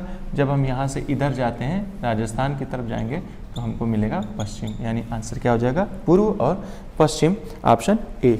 ठीक है, तो ये हमारे सीटेट के क्वेश्चन है जो बहुत बेसिक, बहुत कॉमन क्वेश्चन है, और यात्रा से या इंटर रिलेटेड ये सब क्वेश्चन जो है आपके आते हैं और आते रहेंगे। तो आपको जो है इस चीज़ के बारे में एकदम याद रख लेना है, कंठस्थ कर लेना है कि भारत की राज्यों की स्थिति क्या है। ठीक है, नेक्स्ट क्वेश्चन देखते हैं दोस्तों। पूछा गया निम्नलिखित राज्यों के समूह में से किस एक समूह में समुद्र तट अरब सागर पर है, यानी यहाँ पर पूछा गया अरब सागर में कौन से तट पे कौन कौन से राज्य हैं। पहला ऑप्शन कह रहा है कर्नाटक, केरल और गुजरात। पहला ऑप्शन कह रहा है कर्नाटक, केरल और गुजरात, पहला ही ऑप्शन सही हो गया, क्योंकि ये तीनों कहाँ पर हैं, ये सब के सब मैंने बताया अरब सागर से टच करते हैं। दूसरा ऑप्शन देखते हैं, आंध्र प्रदेश, तेलंगाना, उड़ीसा। तेलंगाना जो है लैंडलॉक स्टेट है, यहाँ किसी से तट बनाता ही नहीं है, तो ये तो ऑप्शन ही गलत हो गया। तीसरा कह रहा है केरल, कर्नाटक और पश्चिम बंगाल। केरल तो ठीक है, कर्नाटक भी ठीक है, लेकिन पश्चिम बंगाल कहाँ गए दोस्तों? पूर्व में आ गए, इसलिए आंसर गलत हो जाएगा। चौथा ऑप्शन कह रहा है तमिलनाडु, आंध्र प्रदेश और कर्नाटक। तमिलनाडु तो भाई अभी बताया किधर है, कोरोमंडल तट किधर है? आपके बंगाल की खाड़ी के साइड है, न कि अरब सागर के साइड, तो इसलिए ये तीसरा ऑप्शन भी गलत हो जाएगा। ठीक है, और इस तरीके से सीटेट के सारे क्वेश्चन जो है, बहुत सारे क्वेश्चन है, एक क्वेश्चन लास्ट देख लेते हैं। और कह रहे भारत की आज़ादी से पहले महात्मा गांधी ने जिस दांडी के समुद्र तट की अपनी प्रसिद्ध यात्रा की थी वह भारत की निम्नलिखित में से कौन राज्य में? ठीक है, भारत 22 मार्च 1930 में गांधी जी ने क्या किया था कि भाई नमक जो है तोड़ो, एक नमक के खिलाफ एक कानून बनाया गया था, तो उसी को तोड़ने के लिए उन्होंने कहा यार कि हम जो है यात्रा करेंगे। ठीक है, अहमदाबाद से जो है वो चले थे और कहा था उन्होंने कि भाई हम चलेंगे कहाँ तक? दांडी नामक एक स्थान है जो गुजरात में है, जो कि नमक उत्पादन के लिए फेमस था, वहाँ नमक का प्रोडक्शन होता था, वहाँ तक जो है वो लोग चलेंगे। तो ये जो अपने कुछ अनुयायियों के साथ वहाँ से चले थे 1930 में, और 1930 में एक आंदोलन शुरू हुआ था, आप जानते होंगे। ठीक है, वो आंदोलन जो है उसके बाद जैसे दांडी आंदोलन था खत्म हुआ, वो आंदोलन शुरू हो गया। तो ये दांडी जो है गुजरात में, यही उसका आंसर है। ठीक, तो ये तो भारत के राज्यों से डायरेक्शन से एक इंटररिलेट करके यात्रा से आपका क्वेश्चन पूछता है कि कभी दे देगा कि एक बालक जो है महाराष्ट्र से जो है केरल की तरफ जा रहा है, तो निम्नलिखित में से किस जगह से होकर जा रहा है? तो देखिए जो पश्चिम में है घाट, उसको हम पश्चिमी घाट कहते हैं, जो कि ये आपको इस लाइन यानी कि पश्चिम तट पे मिलेगा। ये पूरा महाराष्ट्र से लेके ये पूरा रीजन जो आपको मिलता है, इसको हम कहते हैं पश्चिमी घाट कहते हैं। और अगर पूर्व में होगा, ठीक है, पूर्व में होगा तो हम इसको कहेंगे पूर्वी घाट कहेंगे। ठीक है, इसको पश्चिमी घाट कहेंगे जो इस साइड है, और इस साइड वाले यूपी टेट ने क्वेश्चन पूछा था पश्चिमी घाट पे जो सदाबहार जो घास के मैदान पाए जाते हैं उसको क्या कहते हैं? तो उसको हम कहते हैं शोला घास के मैदान, शोला वन भी कहते हैं, सोलास भी कहते हैं। ठीक है, सब एक ही नाम है कह लीजिए। तो 16 जो घास का मैदान कह दे या सोलास वन कह दे, ये जो है पाए जाते हैं पश्चिमी घाट पे। ठीक है, पश्चिमी घाट पे जो है सदाबहार वृक्ष भी पाए जाते हैं, क्योंकि यहाँ वर्षा अधिक होती है पश्चिमी भारत के पश्चिमी क्षेत्र में, केरल, यहीं से 1 जून से मानसून का प्रस्फोट भी हो जाता है। 1 जून से यहाँ वर्षा शुरू हो जाती है, बाद में धीरे धीरे हमारे यहाँ पहुँचती है। तो ये मानसून प्रस्फोट केरल से होती है, और फिर वापस जब लौटता हुआ वर्षा भी जो है यहाँ पे इस क्षेत्र में आम्र वर्षा, मैंगो शावर भी कराता है। तो इस तरीके से लगभग जो है साल भर मान के चलिए वर्षा होती रहती है।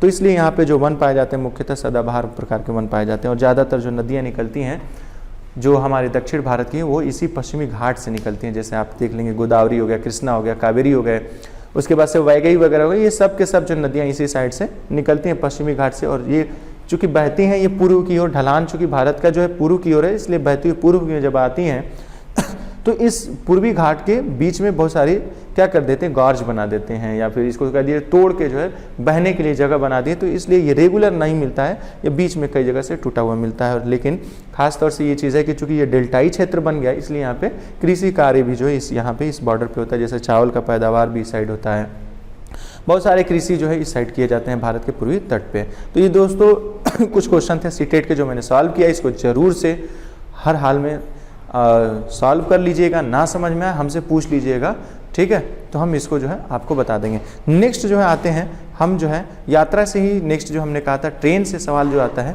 वो सवाल हम करेंगे। आइए हम नेक्स्ट सवाल करते हैं जो ट्रेन से संबंधित क्वेश्चन आया यात्रा से। तो दोस्तों जैसे आपने देखा कि हमने कैसे कुछ क्वेश्चन सॉल्व कराए सीटेट के। जैसे कभी कभी इसी मैप से क्वेश्चन, कभी पैमाने से कभी क्वेश्चन पूछ देता है। जैसे क्वेश्चन मैं पढ़ता हूँ, आप इसको बहुत आसान होता है, बहुत इजी होता है, कभी कभी ऐसे क्वेश्चन भी आते हैं। जैसे एक मानचित्र एक ऐसे पैमाने का प्रयोग करता है जिसमें मानचित्र में 1 सेंटीमीटर धरती पर जो है वो 20 मीटर के बराबर है। मतलब ये हुआ, जानते हैं आप लोग कि हमारे पास क्या होता है, एक स्केल होता है जो हम लोग बचपन में बहुत यूज़ करते थे, ठीक है, और टीचर तो इसका सबसे ज़्यादा इस्तेमाल करते थे हमारे लिए। तो वो स्केल पे क्या होगा, आप देखे होंगे कि खाने बने होंगे जिसमें एक तरफ लिखा होता है सेंटीमीटर और एक होगा mm, ऐसे लिखा हुआ मिलेगा। कह रहा है जो एक, जैसे 1 है 2 है ऐसे 3 4 ऐसे लिखा होगा। तो एक, अगर ये हम कहेंगे कि मान लीजिए कोई दूरी है, अगर इसके बीच में ये आ गया तो हम कहेंगे यार 1 सेंटीमीटर दूरी है। अगर 2 पे पहुंच गया वो दूरी तो हम कहेंगे 2 सेंटीमीटर है। अगर वो दूरी 3 से 5 तक पहुंच गया तो हम कहेंगे यार 5 सेंटीमीटर, ऐसे मतलब 5 सेंटीमीटर जो भी हो। तो हमने कहा कि यार भारत का जो मैप है मैंने बना तो दिया आपको, ठीक है, कि मैंने कह दिया कि चलो भारत जो है ऐसे है, ठीक है, मान लीजिए, तो हमने कहा यार अब इतने में पूरे भारत को बना दिया, इसका मतलब ये कि भारत बहुत बड़ा है, उसको हमने छोटा कर दिया है, इतना छोटा कर दिया कि एक पन्ने पर आ गया है। इसका मतलब हमने उसके दूरी को क्या किया है, कम कर लिया है। इसका मतलब ये नहीं कि भारत की दूरी ही कम हो गई है, नहीं, भारत की दूरी कम हो गई है लेकिन उसके पैमाने को हमने घटा दिया है। इसका मतलब अगर हम इसके, हमने पूछा यहाँ यूपी है और मैंने कहा यार यहाँ दिल्ली है, मैंने कहा मान लीजिए दिल्ली से मैंने कहा लखनऊ यहाँ पे है, इसके बीच की दूरी क्या होगी। आप कहेंगे स्केल उठाइए, स्केल उठाकर यहाँ से यहाँ तक का देख लीजिए क्या डिस्टेंस आ रहा है। मान लीजिए यहाँ पर मैंने कहा कि यार अगर इस पे मैं 1 सेंटीमीटर माप लेता हूँ, इसका मतलब होता है 100 किलोमीटर की दूरी है। आपने जब स्केल से मापा इस मैप पे तो आपने कहा यार ये तो 5 सेंटीमीटर है।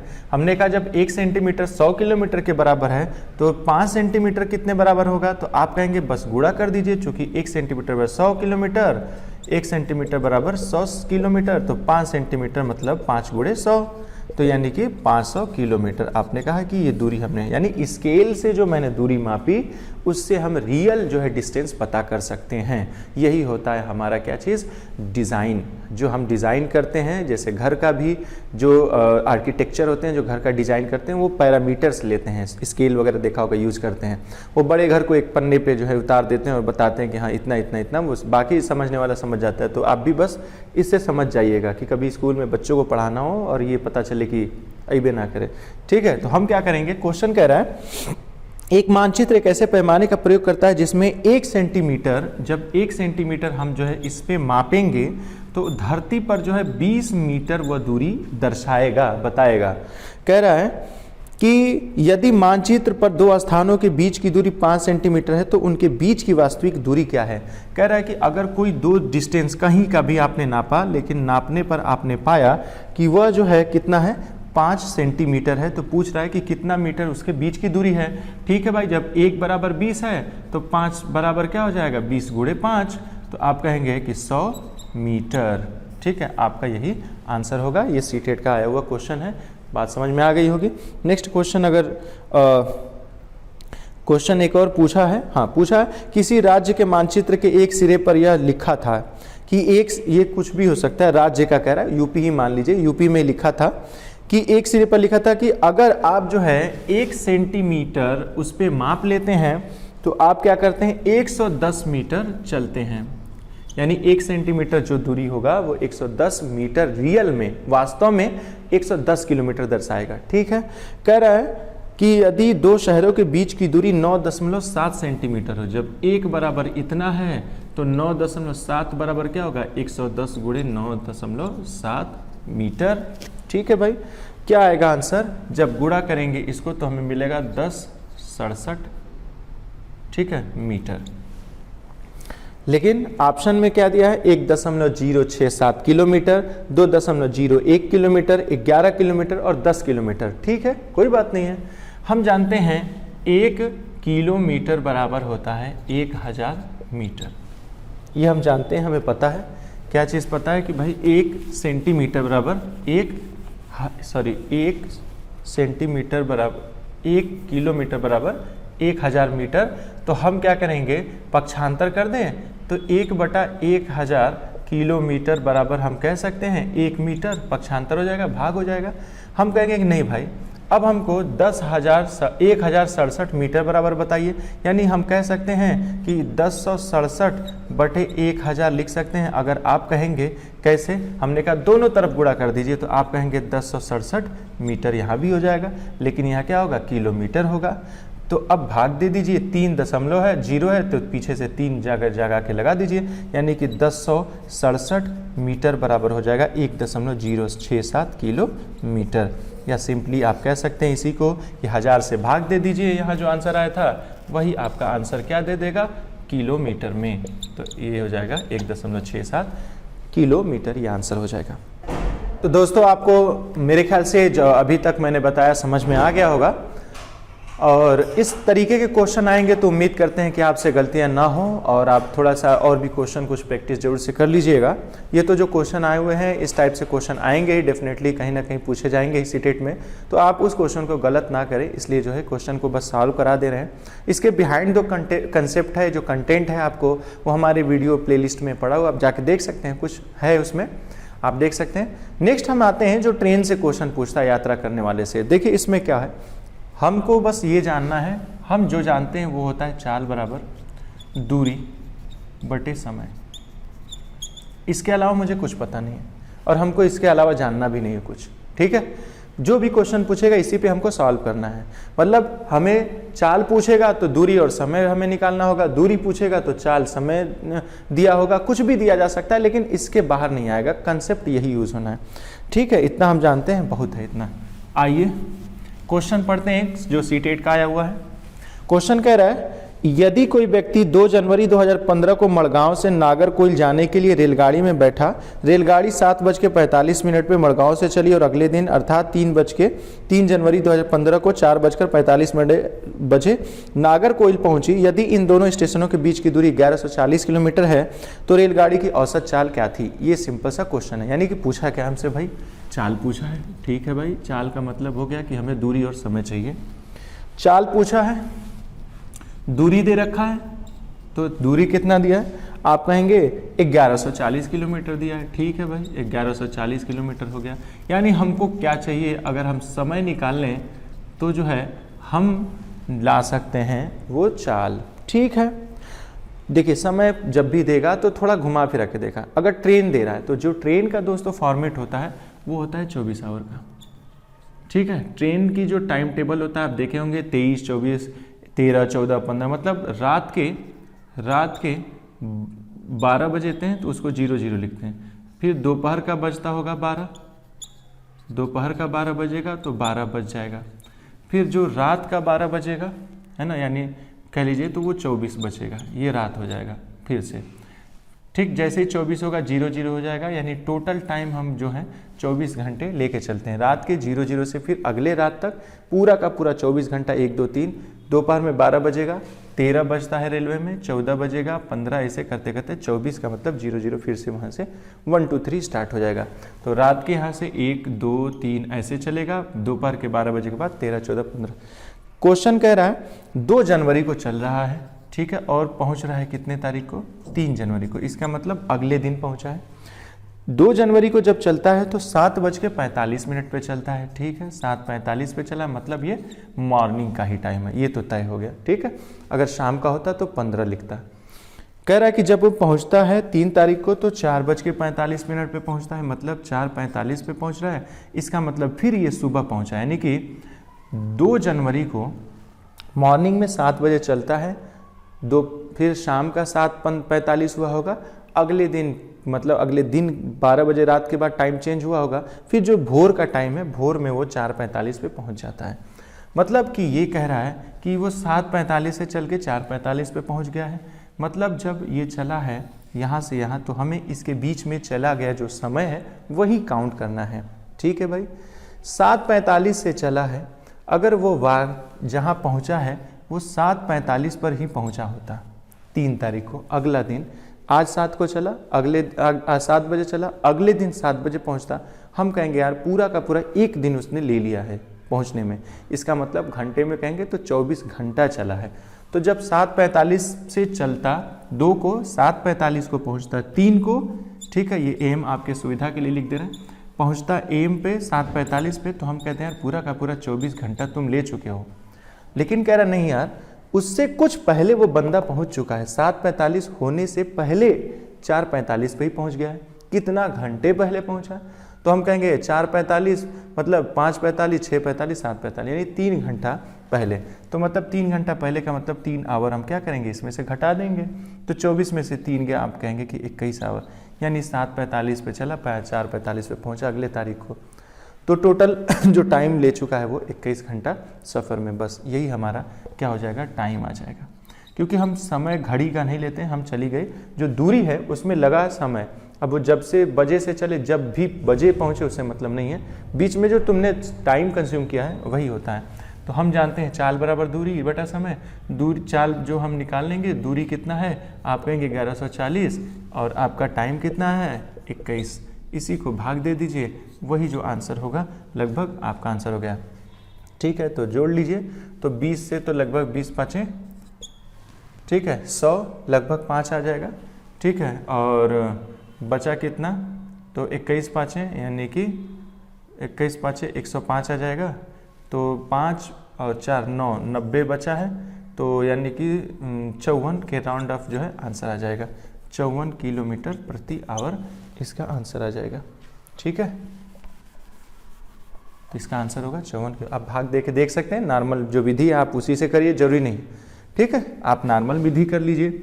1140 से 21 में कहेंगे, 21 से हम 5 में गुणा कर भाग देंगे, तो 5 एकम में यहाँ करिए गुणा, 5 एकम में 5, 5 दूना का 10, 105 आया। 4 में से जाएगा नहीं, लेंगे 14 5 9 9 बचेगा, इधर 0, यहाँ पे 0 हमने अब देखेंगे तो कितनी बार में जाएगा, तो 4 बार में गुणा करिए। 4 एकम में 4, 4 दूना का 8, 10 में से 4 गया 6, और यहाँ पे कुछ नहीं, दशमलव चाहे तो लगा लीजिए, 60 यही लगाएंगे, तो ये 3 बार में लगभग जाएगा। क्योंकि 5 से कम है तो इस दशमलव के बाद इस संख्या को नहीं हटा देंगे, आंसर आ जाएगा 54 किलोमीटर प्रति आवर। अगर ये 5 से बड़ा होता तो हम उसको 55 लिख देते, तो आंसर हो जाएगा 54। ठीक है, आते हैं ये ऐसे ही क्वेश्चन आएंगे, आपको कर लेना है, आसान आसान से क्वेश्चन आएंगे और जो है आपको आसानी से इसको सॉल्व कर लेना है। ठीक, आते हैं नेक्स्ट क्वेश्चन पे। तो दोस्तों आइए नेक्स्ट क्वेश्चन आपको स्क्रीन पे दिख रहा होगा। जो क्वेश्चन है थोड़ा सा लेंदी है कह लीजिए, लेकिन क्वेश्चन में कोई दम नहीं है। एक चीज हमें पकड़ के रखना है, चाल बराबर दूरी बटे समय, हमें यही पता है, इसके अलावा हमें कुछ नहीं पता है। ठीक है, क्वेश्चन कह रहा है कि नीचे किसी एक्सप्रेस ट्रेन के मार्ग के रेलवे टाइम टेबल का कुछ अंश दिया गया है। ठीक है, क्वेश्चन कह रहा है और दिया गया है कि स्टेशन का नाम, पहुंचने का समय, प्रस्थान का समय, दूरी और किस दिन, और इस तरीके से दिया है। फिर पूछा है उपयुक्त सूचना के आधार पर सूरत और मड़गांव के बीच में की गई दूरी तथा ट्रेन द्वारा इस दूरी को तय करने में लगा समय क्या होगा। ठीक है भाई, देखिए कह रहा है ऐसे समझिए, मान लीजिए ट्रेन कहीं X से चली होगी, यहाँ से चली है, कहीं स्टेशन पे एक नंबर से चली है, 1 नंबर स्टेशन से 2 नंबर 3 नंबर, जब ये 4 नंबर स्टेशन पे पहुंची है तो सूरत पहुंची है 4थे नंबर स्टेशन पे। उसके बाद से जब सूरत वो पहुंची है यानी कि आगमन का समय होगा, और सूरत से चलेगी तो वो प्रस्थान का समय होगा। ठीक है, जब चल देगी वहां से। फिर 4 के बाद वो 5 6 7, मतलब 4 के बाद चली है तो वो 7वें नंबर जब स्टेशन पे पहुंची है तो वो जहां हमको जाना था मड़गांव, वहां पहुंच चुकी है। बीच में आया है कई सारे स्टेशन।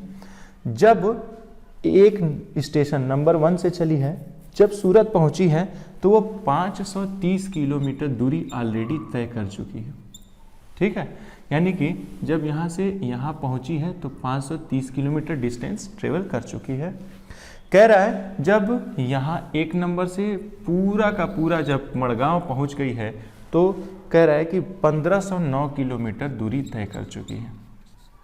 ठीक है भाई, तो पूछा गया है क्वेश्चन पहला कि उपयुक्त सूचना के आधार पर सूरत और मड़गांव के बीच की दूरी, मतलब कह रहा है कि इन दोनों के बीच की दूरी बताइए क्या है। देखिए टोटल दूरी 1509, ये वाली दूरी है 530। अगर हम इसी को निकाल देंगे, कुल में से इतने को हटा दें तो हमारे पास ये वाली डिस्टेंस बच जाएगी। यानी कि ये वाली जो दूरी है यहाँ से यहाँ, यही तो सूरत और इसके बीच 530 किलोमीटर चली है। इसी को जब हम मिटा देंगे, इसको हटा देंगे, तो ये वाली दूरी टोटल में से हटा देने पे ये दूरी मिल जाएगी। तो हम कह सकते हैं कि जो टोटल दूरी है कितना है, 1509 किलोमीटर से जो है 530 किलोमीटर जो है घटा देंगे, जो पहले वो चल चुकी है सूरत आने से पहले। तो ये आपका ठीक है 9, फिर 10 यहाँ जो है 3 गया 7, और यहाँ पे 16 में से 5 गया 9, यानी 979 किलोमीटर दूरी होगा, जो कि ऑप्शन ए और डी, ये 2 ऑप्शनों में ये दोनों आंसर आपको देखने को मिल जाएगा। ठीक है, चलिए अब आते हैं कि पूछा गया है कि तय करने में लगा समय कहाँ से कहाँ तक, तो सूरत और मड़गांव के बीच में। ये तो दूरी हम निकाल दिए, हमें क्या चाहिए, हम एक ही जानते हैं, ये हमारा दूरी आ गया। हम बस एक ही चीज़ जानते हैं भैया, अगर चाल तो पूछा नहीं इसमें तो कोई दिक्कत नहीं है, चाल नहीं पूछा है तो हमें ज़रूरत ही नहीं है फिर उसकी। ठीक, तो आते हैं, हमको क्या चाहिए कि समय निकालना है। ठीक है भाई, जब वह पहुंची है 16:15 पे, सूरत पे आगमन हुआ है उसका 16:15 पे, और चल दी है प्रस्थान 16:20 पे है।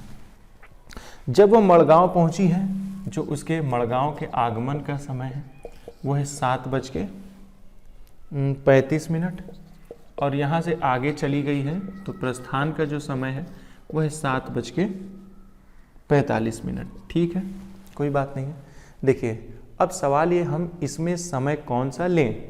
तो मैं कह रहा हूँ आपको जब किसी स्थान से जाना है और कहीं पहुँचना है, ट्रेन आने के बाद रुकी है, 5 घंटे भी रुकी हो, छोड़ दीजिए, अगले जहाँ पहुँचना था पहुँचने के बाद 10 घंटे रुकी है, उस 5 घंटा जो पहले आके रही हो या रुक जाने के बाद जहाँ आपको पहुँचना था उसके बाद 10 घंटे गई हो, रुकी हो, आपको उस समय से क्या लेना देना है? आप तो उतर गए, ठीक है, आप तो उतर गए, वो 10 घंटे रुके, 20 घंटे रुके, उसके रुकने से आपका जो टाइम कंज्यूम हुआ लगा यात्रा में, वो तो काउंट नहीं ना होगा। आप तो उतर के चले गए, वो तो ट्रेन का टाइम है, वो आपका टाइम नहीं है। यात्रा का टाइम आपका पूछा है, ट्रेन का नहीं पूछा है, तो इसलिए आपका टाइम जोड़ा जाएगा। आपका यात्रा कब से शुरू किया है? जब आपने कहेंगे कि जब ट्रेन चल दी है, उसके पहले आके वो 20 घंटे खड़ी हो, उससे हमें क्या लेना देना? हम जब चलेंगे तो हमारा यात्रा का टाइम होगा ना शुरू, वो तो ट्रेन का यात्रा का टाइम है, तो यात्रा का टाइम आपका पूछा गया है।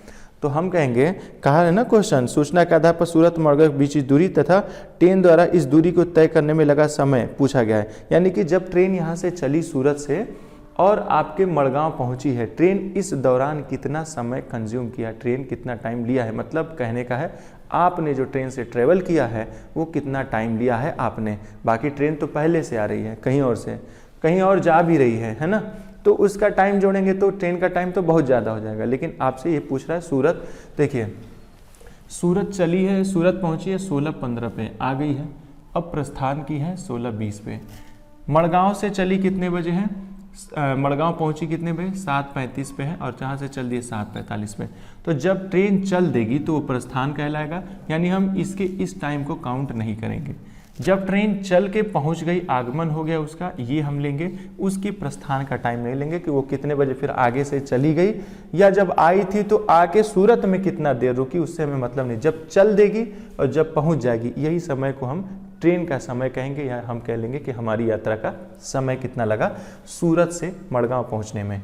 तो 16:20 का मतलब क्या है? शाम है कि सुबह? तो आप कहेंगे 16 का मतलब ये शाम हो गया, और 7 बज रहा है तो इसका मतलब ये सुबह हो गया, यानी अगले दिन पहुंची है। और देखेंगे तो दिया भी है दिन 1 और 2, 1 और 2 का मतलब अगले दिन, एक दिन का समय लिया है। ठीक है भाई, मैं कह रहा हूँ 16:20 से चली, पहुंची कितने? अगले दिन 7:35 पे। ठीक है, शाम के 4 बजे से सुबह का जब 4:20 हुआ होगा तो उस टाइम ट्रेन 12 घंटे चल चुकी होगी, क्योंकि अगला दिन अगर शाम होता तो 24 हो जाएगा, लेकिन यहाँ सुबह ही का मैं लिया हूँ, तो आप कहेंगे हाँ 12 घंटा गुजर जाएगा।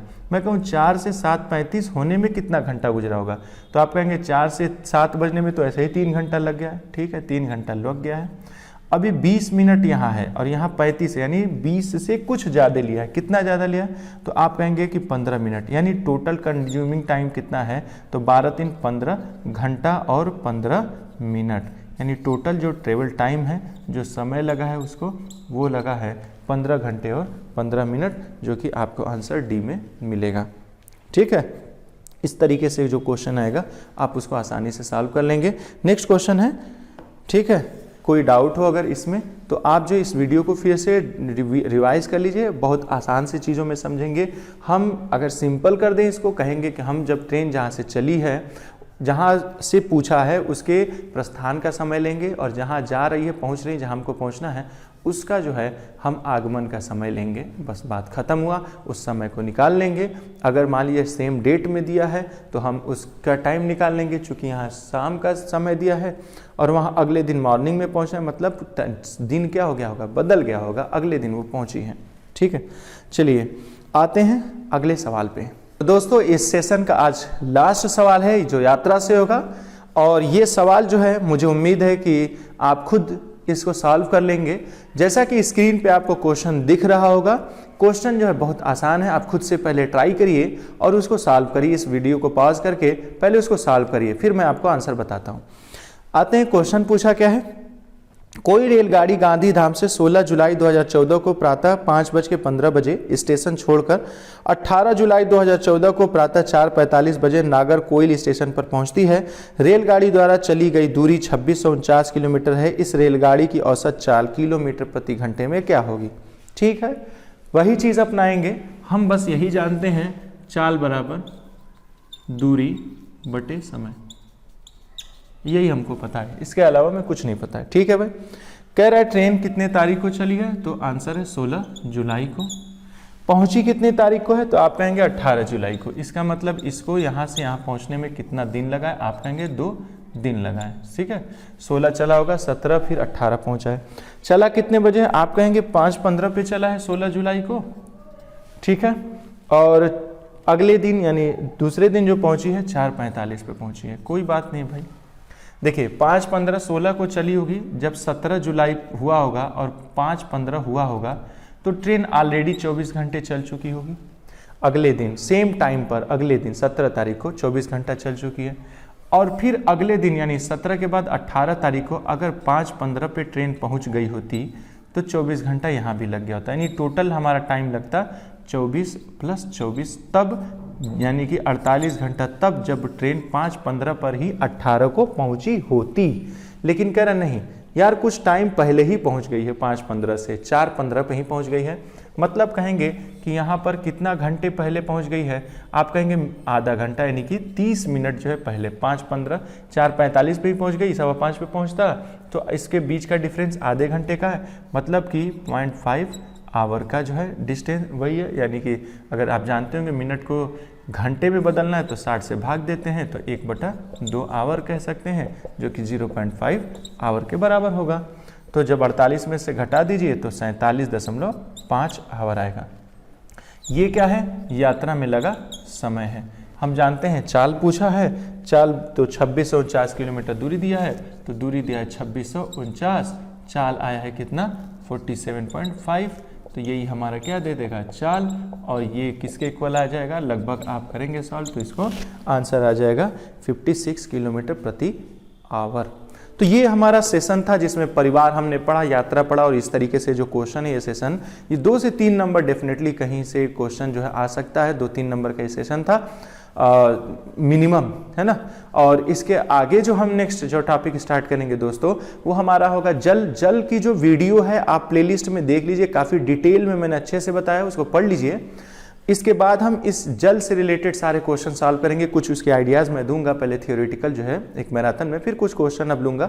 धीरे धीरे जो है इस तरीके से हम सारे जो टॉपिक्स है उसको कवर करने की कोशिश करेंगे। 2, 3, 4, 5 जितने भी वीडियोज़ हो सके, कोई दिक्कत नहीं है। आपके लिए मैं तैयार हूँ बनाने के लिए, मेहनत करने के लिए। दोस्तों ज़रूरत है बस आपकी मेहनत की और लगन की, और मैं उम्मीद करता हूँ, आशा करता हूँ कि आपकी जो आपके कदम जो है वो सक्सेस की तरफ बढ़े और आपके कामयाबी जो है आपके कदम को चूमे। ये मेरी आशा और ये मेरी दुआएं हैं आपके साथ। इसी के लिए आज का जो हमारा सेशन है यहीं पे समाप्त होता है। अपनी दुआओं के साथ जो है हमें विदा करिए, और सब्सक्राइब, लाइक तो ये तो आप जानते ही हैं, इसके बारे में क्या कहना है।